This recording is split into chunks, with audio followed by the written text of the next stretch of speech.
ప్రభావతి కింద పడి కాలు పిసికేసరికల్లా ఇక అలా అందరూ చూస్తూనే ఉంటారా? లేదంటే అత్తయ్య గారిని ఏమన్నా హాస్పిటల్‌కి తీసుకెళ్ళేదుందా అంటూ మీనా అడుగుతుంది. మీనా అడగటంతోటే సరే అని చెప్పేసి అంటూ అందరూ కలిసి హాస్పిటల్‌కి తీసుకువెళ్దాం అని చెప్పేసి అనుకునే లోపల నాకు తోడు ఎవరొస్తారు అని ప్రభ అయితే అడుగుతుంది. ప్రభ అట్లా అడగటంతోటే మీనా నేనొస్తాను అంటుంది. నువ్వాగు, నువ్వెక్కడికి వెళ్ళేది అని చెప్పేసి అంటాడు బాలు అయితే మాత్రం. సరే అని చెప్పేసని ఇంకెవరన్నా వస్తారా అని చెప్పేసి అంటే చిన్న కొడుకు, కూతురు, అలాగనే పెద్ద కొడుకు మేము రాము అని చెప్పేసి అంటారు. మీరైనా వస్తారా అని భరతను అడుగుతుంది. నాను బిల్లు కట్టాలి కదా, నాకు రాక తప్పుతుందా అని చెప్పేసి అంటూ ఇక ప్రభావాలైనా హాస్పిటల్కి తీసుకెళ్తాడు. అలా తీసుకువెళ్ళగానే కాలుకి కట్టేస్తారు. కట్టేసి అత్తయ్య గారి కాలు తొందరగా కోలుకోవాలి అన్నట్టుగా మీనా అయితే మాత్రం ఇంటి దగ్గర అత్తయ్య గారి కోసం ఉపవాసం ఉంటుంది. అలాగనే ఇంకా కట్టేపించుకొని ఇంటికి వచ్చిన తర్వాత ఏమన్నారు, పిండి కట్టే వేయలేదట్టుంది అంటే ఊరకనే ఫ్యాక్చర్ అయిందంటమ్మా, అది నార్మల్గానే తగ్గిపోతుందంట అని చెప్పేసి ఊరకు కట్టేశారని చెప్పేసి చెప్తాడు ప్రభావాల ఆయన. అత్తయ్య గారు మీకు ఏమైనా కావాలా అంటే కాస్త మనశ్శాంతి కావాలి అని చెప్పేసి అంటుంది. అలా అనడంతో ఇక బామ్మగారు అయితే అంటారు, అరే ఈ పని హడావుల్లో పడి శాంతి ముహూర్తం వాయిదా పడిపోయిందిరా అని చెప్పేసి అనేసరికల్లా నేను అంటూనే ఉన్నాను, ఈ మహాతల్లి నష్టదేవసరాలు జ్యేష్ఠాదేవిలాగా నా ఇంట్లో కాలు పెట్టిన దగ్గర నుంచి అన్నీ అరిష్టాలే, చెప్తే ఒక్కళ్ళన్నా వింటారా, పెడతారా అని చెప్పేసి అంటూ ఉంటుంది. అవునవును, నువ్వు జ్యేష్ఠాదేవి అని చెప్పేసి ఎవరన్నారు, ఇంకా ఎవరు అనలేదు కదా, నీకు నువ్వే అనుకుంటే ఎలాగా, లేదా నీకు కాబోయే కోడలు ఏమన్నా జ్యేష్ఠాదేవేమో అని చెప్పేసి అంటుంది. అదిగో ఆ నోరు పారేసుకోవటం వల్లే ఇప్పుడు ఇలా జరిగింది నీకు. అయినా మాతో పాటు నువ్వు కూడా భోజనం ఏదైనా చేస్తున్నావు, గడ్డిప్పుడు నీకు తింటున్నావే, ఎంత చెప్పినా కూడా మారవు అని చెప్పేసి అంటాడు ప్రభావాల ఆయన. నేను ఇంతే మాట్లాడతాను, ఎవరి కోసం నేను మారను, నా స్వభావం ఇంతే అని చెప్పేసి అంటూ ప్రభ అయితే గట్టిగా అరుస్తుంది. నాన్న మనందరికీ కాస్త మనశ్శాంతి కావాలి, ఇక్కడి నుంచి వెళ్దామా అంటూ బాలు అందరినీ తీసుకొని వెళ్తాడు. బాలు అలా అందరినీ తీసుకొని వెళ్ళిన తర్వాత మనోజ్ ఒక్కడే అక్కడ నిల్చొని ఉంటాడు వాళ్ళ అమ్మ దగ్గర. అలా నిల్చొని ఉన్నప్పుడు ఇక మనోజ్ తోటి అయితే అంటుంది, నేను కావాలని ఏమి తిట్టలేదు, అలాగే కావాలని కూడా ఏమి పడలేదు, అనవసరంగా నీళ్లు జారి కింద పడ్డాను అంతే, అయినా నేను పడ్డందుకు నాకేం బాధలేదు, వాళ్ళ శాంతి ముహూర్తం వాయిదా పడింది కదా, నాకు అది చాలు, వాళ్ళిద్దరూ ఎప్పుడు కూడా కలవకూడదు, నాకు కావాల్సింది అదే అంటూ మానసిక ఆనందం పొందుతూ ఉంటుంది ప్రభావతి అయితే. ఇక ఆ విషయం మీద ఇద్దరు నవ్వుకుంటారు, మనోజ్ అలాగనే ప్రభావతి. అలా నవ్వుకొని అయిపోయిన తర్వాత ఉదయం లేచిన తర్వాత అత్తయ్య గారు మీకు ఏమన్నా కావాలా అని చెప్పేసి అంటూ వేడి నీళ్ళు తీసుకొచ్చి మీనా అయితే అక్కడ పెడుతుంది. ఏంటి అవి అని అడుగుతుంది ప్రభావతి. వేడి నీళ్ళు అత్తయ్య, కాపటం పెట్టడానికంటే నా నెత్తిని పొయ్యి అని చెప్పేసి అంటుంది. అదేంటి అత్తయ్య గారు అలా అంటారు అని చెప్పేసి అంటే అసలుకి దీని మొహం చుట్టమే నాకు అసలు ఇష్టం లేదు అని చెప్పేసి అంటూ ఉంటుంది. అవునవును నిజమే, ఎవరైనా ఎవరు మంచి కోరుకునే వాళ్ళకి వాళ్ళు పనికిరారు, ఎవరైతే చెడు కోరుకుంటారో వాళ్ళే పనికి వస్తూ ఉంటారు. అయినా నీకోసం ఉపవాసం ఉన్న మీనా ఇక్కడ నువ్వు కింద పడ్డావంటే పట్టించుకొని నీ కాబోయే కోడలు రోహిణి ఎక్కడ, కనీసం ఫోన్ చేసినా పలకరించిందా, నేను ఆలోచించావా, అయినా ఇది ఎక్కడ సోజ్యం అసలుకి, తండ్రి కూతురు మధ్య ఎన్ని ఉన్నా సరే ఎంగేజ్మెంట్కి కూడా రాకుండా ఉంటామా, కనీసం ఎలా జరిగింది ఏంటి అని మాటైనా కనుక్కోకుండా ఉంటామా, ఇది ఎక్కడ ఆచారం అని చెప్పేసి అంటూ అందరూ అంటూ ఉంటారు. నేను రోహిణి వాళ్ళ నాన్నతో మాట్లాడడం చాలాసార్లు విన్నాను, మీరు అందరూ ఏం తెప్పుకోవలసిన పని లేదు, వాళ్ళ నాన్న అదర్ టెస్ట్లో ఉన్నారు, బిజినెస్ మ్యాన్ కదా, ఆయనకి ఎక్కడ కుదురుతుంది అంటూ వెనకేసుకొని వస్తుంది.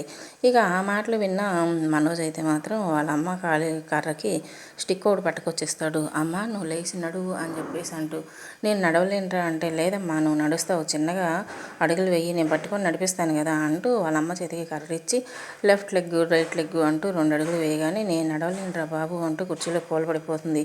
వీడికి ఆ తల్లి కంటే పెళ్ళాం ఎక్కువ అన్నట్టుగా వీడికి పెళ్లి గురించి ఆతృత మరీ ఎక్కువైపోయింది. అమ్మ కాలనొప్పితో మూలనుంటే పెళ్ళి ఎక్కడ ఆగిపోతుందని కంగారు పడి ఆ అమ్మకి కర్రిచ్చి మడి నడిపిస్తున్నాడు ఈ మహానుభావుడు అని చెప్పేసి అంటాడు బాలు అయితే. అరే ఇನ್ನು ముందు నోరు మూస్తావా అని చెప్పేసి అంటారు. సరే అని చెప్పేసి ఇక మనోజ్ అయితే మాత్రం బయటకు వచ్చి రోహిణికి ఫోన్ చేస్తున్నాడు. ఆ టైంలో రోహిణి అయితే ఫ్రెండ్స్తో చాటింగ్ చేసుకుంటూ హ్యాపీగా ఉంటుంది. ఏంటి ఈ మహానుభావుడు ఇప్పుడు ఫోన్ చేశాడు, ఏం అడుగుతాడో ఏంటో అంటూ టెన్షన్ పడుతూ ఉంటుంది. ముందు ఫోన్ ఎత్తు, ఏమడుగుతాడో లేదో తెలుస్తుంది అని చెప్పేసి అంటుందంటే ఫోన్ ఎత్తుతుంది రోహిణి. ఏంటి ఏం జరిగింది అని చెప్పేసి అంటే, మా అమ్మ కింద పడి కాలు విరిగింది, నువ్వు వచ్చి ఒకసారి పలకరించు, లేదంటే ఇక్కడ వాళ్ళందరూ తలా ఒక మాట అంటున్నారు, నిన్ను అనుమానిస్తున్నారు, నీకు అసలు మీ నాన్న ఉన్నాడా లేదా అని అందరికీ డౌట్ వస్తుంది అనడంతో దానికి దీనికి ఏ సంబంధం ఉంది, నేను అత్తయ్య గారికి అంత ప్రమాదం జరిగినప్పుడు వచ్చి పలకరించకుండా ఎట్లా ఉంటానో తప్పకుండా వస్తాను అని చెప్పి చెప్తుంది రోహిణి అయితే మాత్రం మనోజ్కి.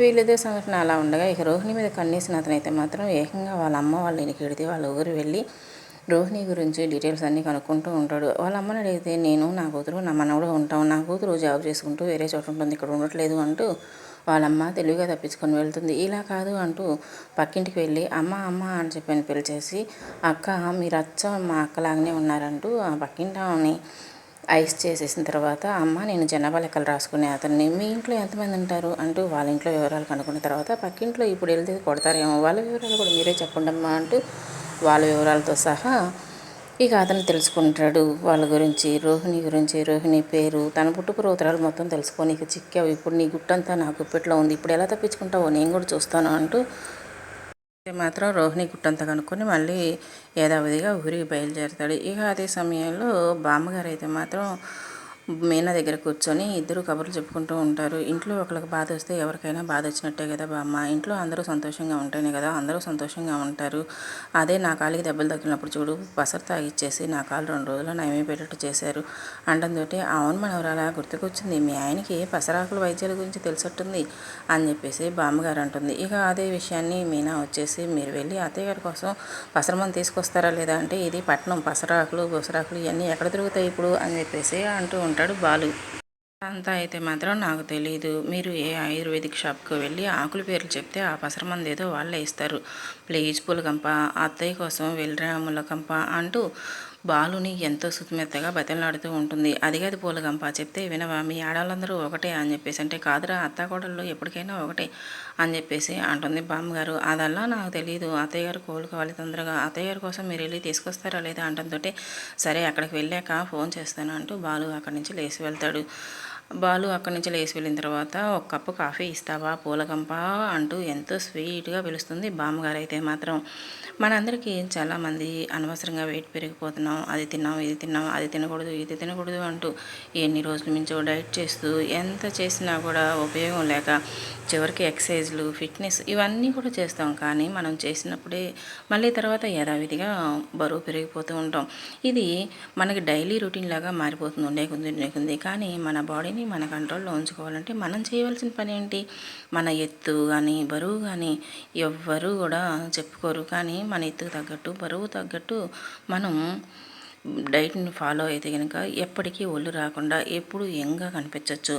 ఉదాహరణకి కొందరికి హార్మోన్లలో అసమతుల్యత, థైరాయిడ్ వంటివి కారణం కావచ్చు. అంతేకాదు జన్యుపరంగా కూడా ఈ కొలెస్ట్రాల్ పెరిగే అవకాశం ఉంటుంది. సాధారణంగా మన దేశంలో స్త్రీలకు నడుము చుట్టుకొలత 80 సెంటీమీటర్లకు మించకూడదు. ఒకవేళ ఉందంటే మీ శరీరంలో కొలెస్ట్రాల్ పెరుగుతుందన్నట్లు గుర్తించాలి.